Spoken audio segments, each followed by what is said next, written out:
Right Seshagiri Rao గారు మనతో పాటు జాయిన్ అవుతున్నారు జన విజ్ఞాన వేదిక నుంచి రమేష్ గారు. రమేష్ గారు నమస్తే అండి. నమస్కారం అండి. నేను విజ్ఞాన దర్శిని అంటే విజ్ఞాన దర్శిని. ఓకే, చెప్పండి. ఈరోజు బ్లడ్ మూన్ చూడబోతున్నాము, ఖగోళ అద్భుతాన్ని.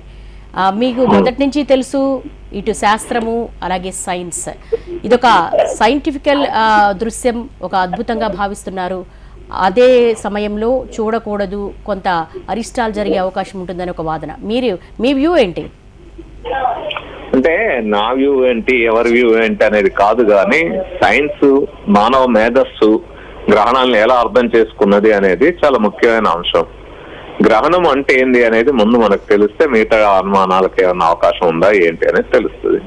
గ్రహణము అంటే సూర్యుని చుట్టూ భూమి చుట్టూ చంద్రుడు తిరిగేటప్పుడు ఒక్కోసారి ఈ మధ్యలో భూమికి చంద్రుడు అడ్డం, చంద్రుడికి భూమి అడ్డం రావడం వల్ల ఆ నీడలు, భూమి నీడ చంద్రుడి మీద పడ్డప్పుడు, చంద్రుడి నీడ భూమి మీద పడ్డప్పుడు గ్రహణాలు ఏర్పడతాయి.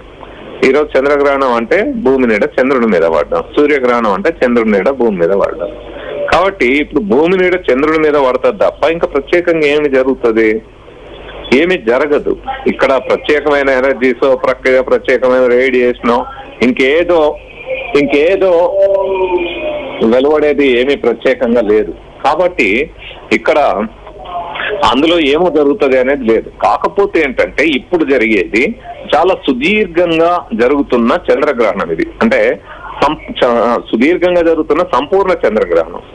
దాదాపు దీని టోటాలిటీ మనకి 11 గంటల నుంచి 12 గంటల 22 నిమిషాల వరకు, అంటే దాదాపు 1 గంట 22 నిమిషాలు 82 నిమిషాలు ఆ టోటాలిటీ కనబడుతుంది. మొత్తం గ్రహణాన్ని కనుక చూస్తే మనకు 8:45 నుంచి ఉదయం 1 గంట వరకు సాగుతుంది. అంటే పాక్షిక సంపూర్ణ చంద్రగ్రహణం. అందువల్ల దీన్ని బయటకు వచ్చి చూసి వీక్షించాలి తప్ప మీరు బయటికి రావద్దు, తలుపులు వేసుకోండి, ఇంట్లో నుంచి కదలొద్దు, అది తినొద్దు, ఇది తినొద్దు అని ఏదన్నా చెప్తే అది తప్పు ఆలోచన, అది మంచి ఆలోచన కాదు. వాస్తవంగా అది సూర్యగ్రహణమైనా చంద్రగ్రహణమైనా మనం బయటికి రావాలి, వచ్చి ఆ గ్రహణాన్ని వీక్షించాలి. సూర్యగ్రహణం అయితే సూర్యుడిని ఎప్పుడు నేరుగా చూడకూడదు కాబట్టి ఆ రోజు ఫిల్టర్స్ వాడుకొని చూడాలి. చంద్రగ్రహణం నేరుగా మనం నేకెడ్ అయితే చూడొచ్చు. చంద్రుడి ఆ వెన్నెల అనేది మనకి చాలా ఆహ్లాదంగా అనిపిస్తుంది కదా. చాలా కవితలు, పాటలు, వెండి వెన్నెల, పిండి వెన్నెల ఆరబోసినట్టు అని కూడా ఉంటాయి కదా.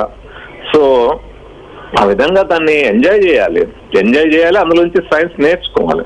ఇట్లా భయపడి ఉంటే ఎట్లా? 1800 సంవత్సరాల ఆ ప్రాంతంలో 19th సెంచరీలో మన గుంటూరులో జరిగిన సూర్యగ్రహణం రోజు ఎక్కడెక్కడనో విదేశాల నుంచి వచ్చి ఆ సంపూర్ణ సూర్యగ్రహణం రోజు సైంటిస్టులు ఆ గుంటూరులో జరిగిన పరిశోధన, అక్కడ రీసెర్చ్ చేసి ఆ గ్రహణాన్ని అబ్జర్వ్ చేసినప్పుడే, ఆ స్పెక్ట్రమ్ లో చూసినప్పుడు అక్కడ కనబడ్డ కలరు, కొత్త కలరు, వాటి అంశాల ఆధారంగా హీలియం అనే ఒక మూలకాన్ని కనుగొన్నారు. భూమి మీద హీలియాన్ని డిస్కవరీ చేయక ముందే సూర్యుడి మీద ఉంది మూలకం, అందుకే హీలియాస్ అంటే సూర్యుడు అని ఆ పేరు పెట్టుకున్నారు. అంటే గుంటూరులో డిస్కవరీ చేయబడింది హీలియం అనే మూలకం, ఎలిమెంట్. ఆ సైంటిస్టులు చూడడం వల్ల కొత్త మూలకాన్ని కనుగొనగలిగారు.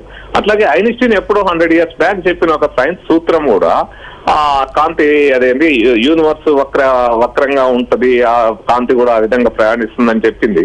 సూర్యగ్రహణ సందర్భంలో ఆ రకమైన సూత్రానికి నిర్ధారణ దొరికింది. సూర్యగ్రహణము గాని చంద్రగ్రహణాలు గాని చూడడం ద్వారా యూనివర్స్ కు సంబంధించిన అనేక సత్యాలు, అనేక ప్రిన్సిపల్స్ మనకు అర్థమయ్యే అవకాశం ఉంటది. మనం వాటిని ఎక్స్ప్లోర్ చేసే అవకాశం ఉంటది. సివి రామన్ మాట అంటాడు, నువ్వు ఎక్స్ప్లోర్ చేయడానికి, దీన్ని పరిశీలించదలుచుకుంటే, పరిశోధించదలుచుకుంటే ఈ నేచర్ మనకి ఎన్నో పాఠాలు నేర్పడానికి సిద్ధంగా ఉందని. సో యూనివర్స్ కూడా ఆ విధంగా పాఠాలు నేర్పేటప్పుడు సిద్ధంగా ఉండి నేర్చుకొని మన మేధో వికాసం వైపు పరిగెడతామా?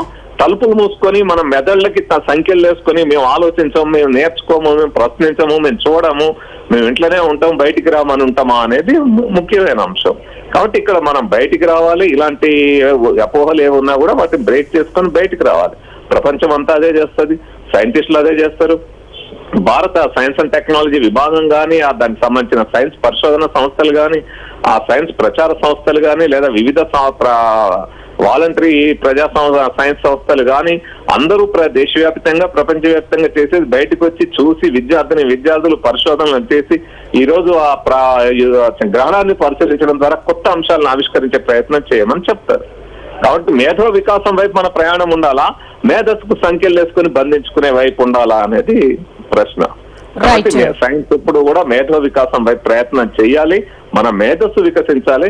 భారతదేశం ప్రపంచంలో అగ్రగామిగా ఉండాలంటే, అగ్రదేశాల సరసన నిలబడాలి అంటే అది సైన్స్ అండ్ టెక్నాలజీ అభివృద్ధి ద్వారా మాత్రమే సాధ్యమైతే. సైన్స్ అండ్ టెక్నాలజీ అభివృద్ధి జరగాలంటే మన భారత రాజ్యాంగంలో ఆర్టికల్ 51 ఏదైతే చెప్పుకున్నామో, పౌరుల ప్రాథమిక బాధ్యత to develop scientific temper, spirit of enquiry, humanism and reform.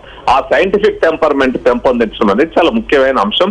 అప్పుడే భారతదేశం సైన్స్ అండ్ టెక్నాలజీలో అభివృద్ధి సాధించి మిగతా అగ్రదేశాలకి పోటీగా ధీటుగా నిలబడగలుగుతారు. రైట్. థ్యాంక్ యూ రమేష్ గారు, లైవ్ లో జాయిన్ అయ్యేందుకు. Thank you so much Anant Sharma గారు అండ్ రజిత శ్రీ గారు.